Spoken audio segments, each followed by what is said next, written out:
Welcome to radio frequency classes.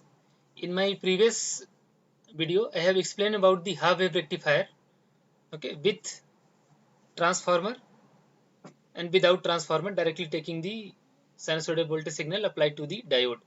Okay, so there I have taken this D1 diode 1N4148, which was silicon diode, and I have taken the supply and I have shown you the DC output across the load R1.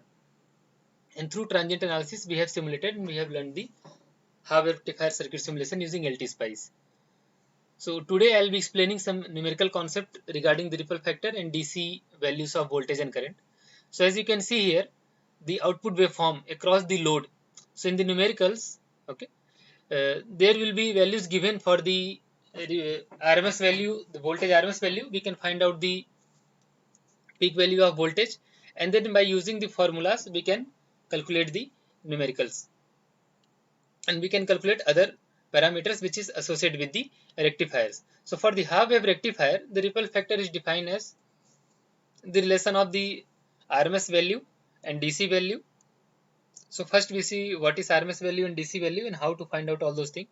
So from the graph, we can see the value of the maximum voltage across the load is approximately 9.25. Okay, so when you bring this cursor here, okay, so you can see at this corner we'll be having some value in x and y axis. So when I'm bringing it here, you can see that corner it's showing around 9.25 volt, which is VM, maximum voltage across the load resistance. So now I'll show you the calculation. So as you can see the circuit, is the voltage source D1 and the RL. So voltage source is defined as a V is equals to Vm sin omega t.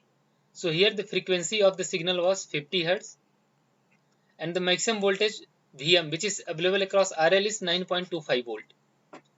Okay, so how to calculate all other parameters? So already we have studied in the theoretical portion. Okay, Im is given as Vm by RL. So if we know the Vm and we know the RL value, we can calculate the maximum current across the load RL.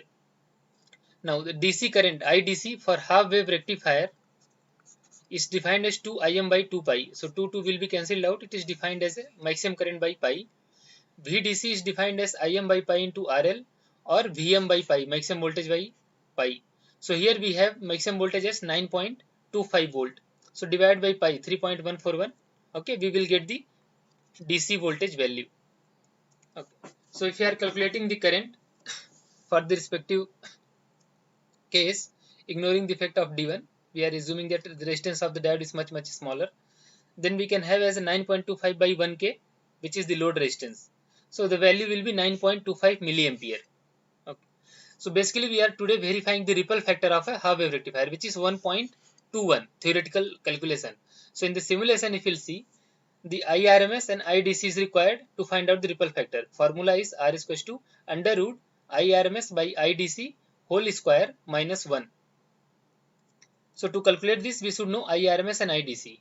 How to calculate IRMS and IDC? We know the formula in terms of maximum current, and maximum current we have calculated from our Vm. Okay, so maximum current is 9.25 milliampere. So 9.25 by 2 and 9.25 by pi will give you the IRMS and IDC. Once we'll calculate it, we'll get as a 4.625 and 2.994. So divide this and square of this will be subtracted with minus 1 will give you the ripple factor when you take the under root as 1.21, exactly close to this only, approximately 1.21. Okay, so this way we can find out all the parameters related to the question. So if we know the formulas, we can do it. Sometimes what happens, the secondary waveform and the primary waveform will be asked in terms of transformer concept. In this we will be having the N1 and N2, okay, ratio of the primary turns and ratio of the secondary turns. So based on the ratio, we can calculate the voltage available at the secondary side. Suppose like if it is given as a N1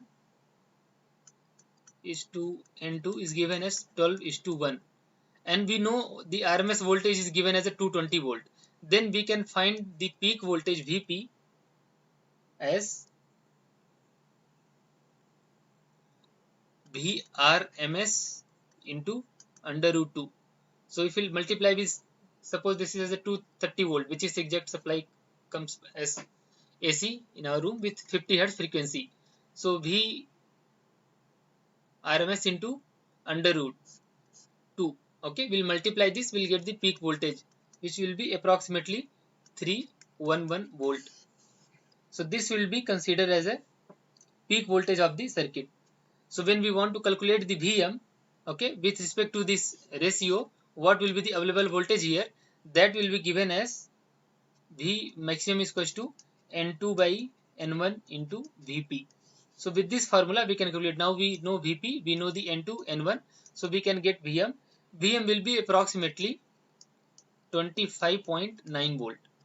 Okay, this is the Vm. And there is a concept of peak inverse voltage in the half wave rectifier. So when this diode is in the reverse bias, means it is open circuit, acting as a open circuit. So at that time, whatever voltage available here across this open circuit will be called as a peak inverse voltage, PIV. Okay, that is nothing but the Vm.